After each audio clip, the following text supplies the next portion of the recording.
Hi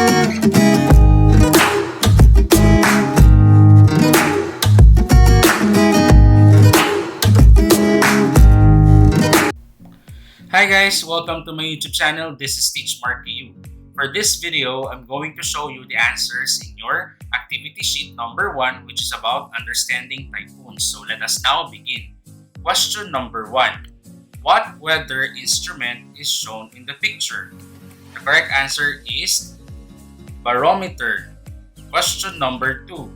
It refers to the day-to-day condition of the atmosphere at a particular time and place.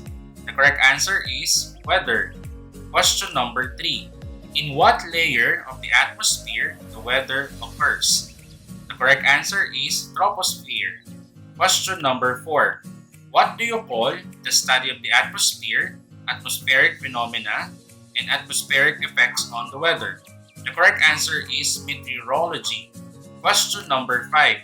What is the term used when the storm occurs over the Caribbean Sea, Gulf of Mexico, North Atlantic Ocean, or in the Northeast Pacific Ocean? The correct answer is hurricane.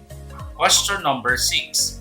What would be the ocean surface temperature in order for the water to evaporate? The correct answer is 26.5 degrees and higher. Question number 7. Look at the image below. What can you say about the movement of the storm? The correct answer is counterclockwise.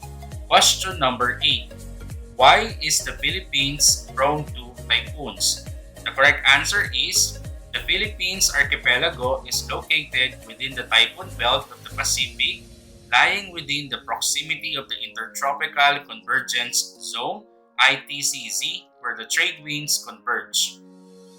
Question number 9. What weather instrument is shown in the picture below? The correct answer is wind vane. Question number 10. How many typhoons do visit the Philippines every year? The correct answer is 20. Question number 11. Look at the world map below. How can you describe the Intertropical Convergence Zone or ITCZ? The correct answer is Intertropical Convergence Zone (ITCZ) is an area where the northern and southern hemispheric winds converge. Question number 12. Of all the reports aired during the news, which of the following segments has a direct impact on our lives? The correct answer is weather report. Question number 13. Which of the following is not necessary for a cyclone to develop? The correct answer is high pressure. Question number 14. A high barometric reading will indicate.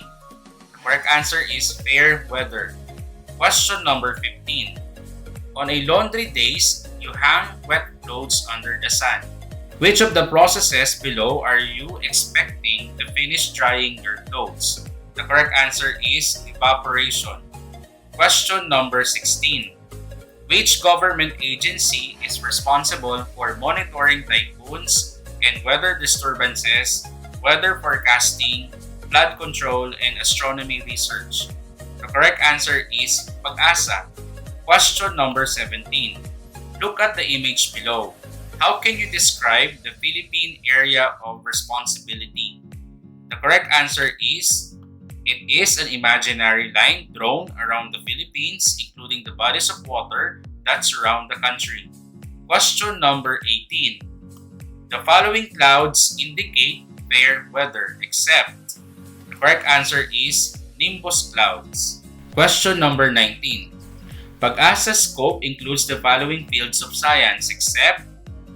The correct answer is genetics. Question number 20. Which of the following is the first stage of typhoon development? The correct answer is evaporation of water at ocean surface temperature of 26.5 degrees Celsius or higher. Alright, if your score is 10 or above, congratulations. If your score is 9 or below, it means that you have to watch again my video discussion about understanding typhoons and look for those correct answers of your missed questions. Thank you for listening.